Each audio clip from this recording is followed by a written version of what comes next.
ਸਤਿ ਸ਼੍ਰੀ ਅਕਾਲ ਦੋਸਤੋ, ਸਵਾਗਤ ਹੈ ਵੀਡੀਓ ਦੇ ਵਿੱਚ।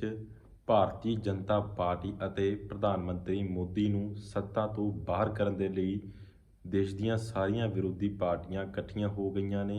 ਇੱਕ ਗੱਠਜੋੜ ਉਹਨਾਂ ਦੇ ਵੱਲੋਂ ਕੀਤਾ ਗਿਆ ਤੇ ਉਸ ਗੱਠਜੋੜ ਨੂੰ ਨਾਮ ਦਿੱਤਾ ਗਿਆ ਹੈ ਇੰਡੀਆ।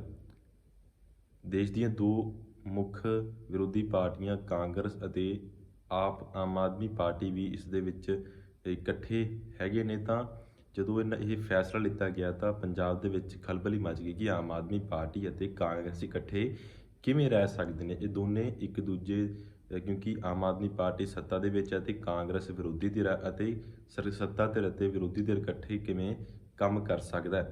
ਤਾਂ ਲਗਾਤਾਰ ਕਾਂਗਰਸ ਨੂੰ ਇਹ ਸਵਾਲ ਕੀਤੇ ਜਾ ਰਹੇ ਸੀ, ਪਰ ਕਾਂਗਰਸ ਦੇ ਪ੍ਰਧਾਨ ਰਾਜਾ ਵੜਿੰਗ ਦੇ ਵੱਲੋਂ ਇਸ ਗੱਠਜੋੜ ਨੂੰ ਲੈ ਕੇ ਇੱਕ ਵੱਡਾ ਬਿਆਨ ਦਿੱਤਾ ਗਿਆ, ਜੋ ਕਿ ਤੁਹਾਨੂੰ ਵੀ ਜ਼ਰੂਰ ਸੁਣਨਾ ਚਾਹੀਦਾ। ਆਮ ਆਦਮੀ ਪਾਰਟੀ ਦੇ ਨਾਲ ਪੰਜਾਬ ਦੇ ਵਿੱਚ ਗੱਠਜੋੜ ਨੂੰ ਲੈ ਕੇ ਕੀ ਕਿਹਾ ਰਾਜਾ ਵੜਿੰਗ ਨੇ, ਆਓ ਸੁਣਦੇ ਹਾਂ। देखो मैं ਤੁਹਾਨੂੰ ਵਾਰੀ-ਵਾਰੀ ਇੱਕ ਗੱਲ ਬਹੁਤ ਵਾਰੀ ਕਹਿਤੀ, ਪਤਾ ਨਹੀਂ ਕਿਉਂ ਵਾਰ-ਵਾਰ ਇਸ ਚਰਚਾ ਨੂੰ ਕਿਉਂ ਦੁਹਰਾਇਆ ਜਾਂਦਾ ਔਰ ਖਾਸ ਕਰਕੇ ਬੀਜੇਪੀ। ਜਦੋਂ ਦੀ ਸਾਡੀ ਮੀਟਿੰਗ ਹੋਈ ਹੈ 26 ਪਾਰਟੀਆਂ ਦੀ ਇੰਡੀਆ ਨਾਮ ਚੁਣਿਆ ਗਿਆ ਹੈ। ਪਤਾ ਨਹੀਂ ਰੱਬ ਦੀ ਐਸੀ ਕਿਰਪਾ ਹੈ ਕਿ ਨਰਿੰਦਰ ਮੋਦੀ ਜੀ ਇੰਡੀਆ ਨੂੰ ਵੀ ਗਾਲਾਂ ਦੇਣ ਲੱਗ ਪਏ ਨੇ, ਕਿਉਂਕਿ ਇਹਨਾਂ ਨੂੰ ਹੁਣ ਇੰਡੀਆ ਜਿਹੜਾ ਨਾਂ ਹੈ ਉਹ ਹਜਮ ਨਹੀਂ ਹੋ ਰਿਹਾ। ਅੱਜ ਦੁਬਾਰਾ ਫੇਰ ਜਨਤਾ ਦੀ ਕਚਹਿਰੀ 'ਚ ਕਲੀਅਰ ਕਰ ਦਈਏ, ਔਰ ਸਾਨੂੰ ਤਾਂ ਬਿਲਕੁਲ ਕਲੀਅਰ ਹੈ ਕਿ ਜਿੰਨੇ ਵੀ ਲਾਈਕ ਮਾਈਂਡਡ ਲੋਕ ਇਕੱਠੇ ਹੋਏ ਹੈ ਇਹ ਬੀਜੇਪੀ ਸਰਕਾਰ ਦੇ ਖਿਲਾਫ ਔਰ ਖਾਸ ਕਰਕੇ ਦੇਸ਼ ਦੇ ਪ੍ਰਧਾਨ ਮੰਤਰੀ ਨਰਿੰਦਰ ਮੋਦੀ ਜੀ ਦੇ ਖਿਲਾਫ ਇਕੱਠੇ ਹੋਏ ਹੈ ਕਿ ਕਿੱਦਾਂ ਅਸੀਂ ਡੈਮੋਕ੍ਰੇਸੀ ਨੂੰ ਬਚਾਉਣਾ ਹੈ। ਗੱਲ ਨਰਿੰਦਰ ਮੋਦੀ ਜੀ ਦੀ ਨਹੀਂ ਹੈ, ਡੈਮੋਕ੍ਰੇਸੀ ਖਤਰੇ 'ਚ ਹੈ। ਲੋਕ ਇਹ ਗੱਲ ਕਹਿਣ ਲੱਗ ਪਏ ਦੱਬੀਵਾਦ 'ਚ ਕਿ ਅਗਰ ਇਸ ਵਾਰ ਬੀਜੇਪੀ ਆਈ ਤਾਂ ਅੱਗੇ ਤੋਂ ਚੁਣਾਵ ਹੋਣੇ, ਇਸ ਦੇਸ਼ ਦਾ ਲੋਕਤੰਤਰ ਖਤਮ ਹੋ ਜਾਏਗਾ। ਇੱਥੇ ਰੂਸ ਵਾਂਗੂ ਚਾਈਨਾ ਦੇ ਵਾਂਗੂ ਇੱਕ ਰਾਜ ਹੋਏਗਾ ਜਿੱਥੇ ਉਸ ਤੋਂ ਬਾਅਦ ਚੁਣਾਵ ਨਹੀਂ ਹੋਣੇ। ਸੋ ਉਹ ਸਾਰੇ ਦਲ ਇਕੱਠੇ ਹੋਏ ਹੈ। ਹਾਲਾਂਕਿ ਅਸੀਂ ਪ੍ਰਦੇਸ਼ਾਂ, ਚਾਹੇ ਉਹ ਕੇਰਲਾ ਹੈ, ਚਾਹੇ ਉਹ ਬੰਗਾਲ ਹੈ, ਚਾਹੇ ਉਹ ਪੰਜਾਬ 'ਚ ਹੈ, ਅਸੀਂ ਵੱਖ-ਵੱਖ ਲੜਦੇ। ਸਾਡੇ ਮੁੱਦੇ ਵੱਖ-ਵੱਖ ਹੈ, ਸਾਡੀਆਂ ਮੰਗਾਂ ਵੱਖ-ਵੱਖ ਹੈ ਔਰ ਅਸੀਂ ਸਿੱਧੀ ਲੜਾਈ ਹੈ। ਅੱਜ ਮੇਨ ਆਪੋਜੀਸ਼ਨ ਪਾਰਟੀ ਬੀਜੇਪੀ ਦਾ ਕੋਲੇ ਇੱਕ ਵਿਧਾਇਕ ਆ, ਉਹ ਵੀ ਘਰੇ ਰੁੱਸੇ ਬੈਠੇ ਨੇ, ਅਸ਼ਵਨੀ ਜੀ। ਉਹ ਬੀਜੇਪੀ ਦੇ ਨਾਲ, ਕਿਉਂਕਿ ਅੱਜ ਦਾ ਜਿਹੜਾ ਪ੍ਰਧਾਨ ਸਾਹਿਬ ਆਏ ਨੇ ਆਦਰਨੀय ਜਾਖੜ ਸਾਹਿਬ, ਉਹ ਕਾਂਗਰਸ 'ਚੋਂ ਗਏ ਨੇ।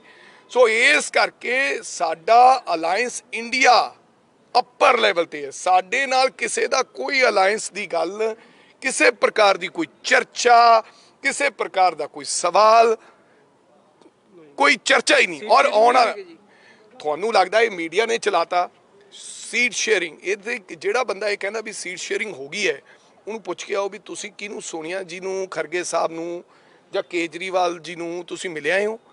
ਕਿਸੇ ਪ੍ਰਕਾਰ ਦੀ ਕਿਸੇ ਪਾਰਟੀ ਦੀ ਸੀਟ ਸ਼ੇਅਰਿੰਗ ਦੀ ਗੱਲ ਨਹੀਂ ਹੋਈ। ਔਰ ਮੈਂ 100% ਸ਼ੋਰ ਹਾਂ ਕਿ ਅਸੀਂ ਪੰਜਾਬ ਦੇ ਵਿੱਚ, ਨਾਟ ਓਨਲੀ ਪੰਜਾਬ, ਕਈ ਰਾਜਾਂ ਦੇ ਵਿੱਚ ਉਹ ਜਿਹੜੀਆਂ ਪਾਰਟੀ ਲਾਈਕ ਮਾਈਂਡਡ ਉੱਥੇ ਇਕੱਠੀਆਂ ਹੋਈਆਂ ਸੀ, ਲੇਕਿਨ ਉਹ ਅੱਡ-ਅੱਡ ਆਪਦੇ ਮੁੱਦਿਆਂ ਤੇ ਅੱਡ-ਅੱਡ ਥਾਵਾਂ ਤੇ ਚੁਣਾਵ ਲੜਨਗੀਆਂ। ਸਾਡਾ ਕਿਸੇ ਨਾ ਕਿਸੇ ਪ੍ਰਕਾਰ ਦਾ ਕੋਈ ਅਲਾਇੰਸ ਦੀ ਗੱਲ ਨਹੀਂ ਹੈ। ਇਹ ਵਾਰ-ਵਾਰ ਚਰਚਾ, ਔਰ ਮੇਰੀ ਬੇਨਤੀ ਹੈ ਬੀਜੇਪੀ ਵਾਲੇ ਆਪਦੀ ਗੱਲ ਕਰਨ, ਕਿਉਂਕਿ ਚਰਚਾ ਇਹ ਹੈ ਕਿ ਸਾਰੀ ਬੀਜੇਪੀ ਜਿਹੜੀ ਪੁਰਾਣੀ ਕਾਂਗਰਸ ਸੀ, ਜਿਨ੍ਹਾਂ ਨੂੰ ਅਸੀਂ ਜਿਹੜੇ ਵਿਚਾਰਿਆਂ ਨੂੰ ਇਗਨੋਰ ਹੋ ਗਏ, ਜਿਨ੍ਹਾਂ ਨੂੰ ਲਾਤਾ ਦਿੱਤਾ ਗਿਆ ਸੀ, ਉਹ ਉਧਰ ਚਲੇ ਗਏ। ਅੱਜ ਬੀਜੇਪੀ ਵਾਲੇ ਮਹਿਸੂਸ ਕਰ ਰਹੇ ਆ ਕਿ ਗਵਰਨਰ ਨੂੰ ਕਿਤੇ ਜਾਂਦੇ ਹੈ ਜਾਂ ਹੜ੍ਹ ਪੀੜਤਾਂ ਕੋਲੇ ਜਾਂਦੇ ਹੈ ਪ੍ਰਧਾਨ, ਤਾਂ ਸਾਰੀ ਕਾਂਗਰਸ ਹੀ ਪੁਰਾਣੀ ਨਜ਼ਰ ਆਉਂਦੀ ਹੈ। ਅੱਜ ਜਿਹੜਾ ਬੀਜੇਪੀ ਦਾ ਜਿਹੜਾ ਅਸਲੀ ਕੇਡਰ ਸੀ, ਜਿਨ੍ਹਾਂ ਨੇ ਇੱਕ ਬੰਦੇ ਤੋਂ ਦੂਜਾ ਬੰਦਾ ਜੋੜਿਆ ਸੀ, ਉਹ ਸਾਰੇ ਨਿਰਾਸ਼ ਬੈਠੇ ਹੈ।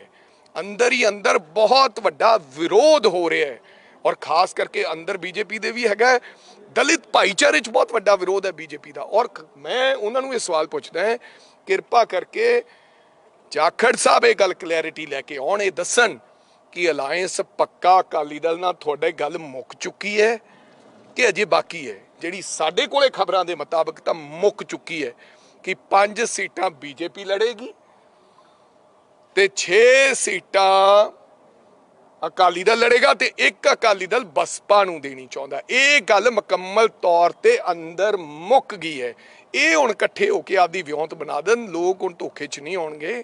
ਸੋ ਆਪਦੀ ਗੱਲ ਕਰਨ, ਸਾਡੀ ਗੱਲ ਕਰਨ। ਉਹ ਤਾਂ ਕਹਿ ਰਹੇ ਨੇ, ਕਹਿੰਦੇ ਵੀ ਆਮ ਆਦਮੀ ਪਾਰਟੀ ਦੀ ਗੱਲ ਨਹੀਂ ਆ ਰਹੀ। ਚੰਡੀਗੜ੍ਹ ਦੀ ਕੀ ਗੱਲ ਹੈ? ਚੰਡੀਗੜ੍ਹ ਹੈ ਹੀ ਸਾਡਾ।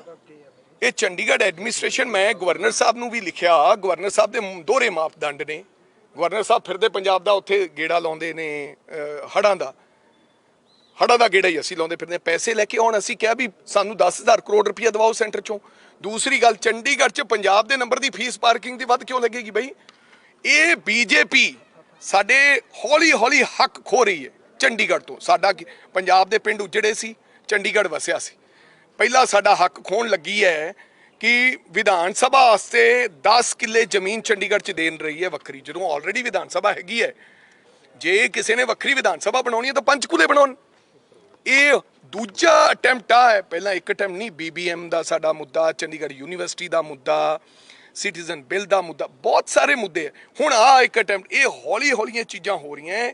ਇਹ ਪੰਜਾਬ ਦੀ ਜਨਤਾ ਨੂੰ ਦੱਸਣਾ ਚਾਹੁੰਦੇ ਆ ਵੀ ਚੰਡੀਗੜ੍ਹ ਸਾਡਾ ਹੈ, ਚੰਡੀਗੜ੍ਹ ਵੱਖ ਹੈ ਤੇ ਪੰਜਾਬ ਵੱਖ ਹੈ। ਹਾਲਾਂਕਿ ਪੰਜਾਬੀ ਇਹ ਸਮਝਦੇ ਆ ਵੀ ਚੰਡੀਗੜ੍ਹ ਸਾਡਾ ਹੈ ਤੇ ਸਾਡਾ ਹੀ ਇਹਦੇ ਤੇ ਹੱਕ ਹੈ। ਸੋ ਮੇਰੀ ਇਹਨਾਂ ਦੋਵਾਂ ਮੁੱਦਿਆਂ ਤੇ ਅਸੀਂ ਵਿਰੋਧ ਕਰਾਂਗੇ, ਲੜਾਈ ਲੜਾਂਗੇ।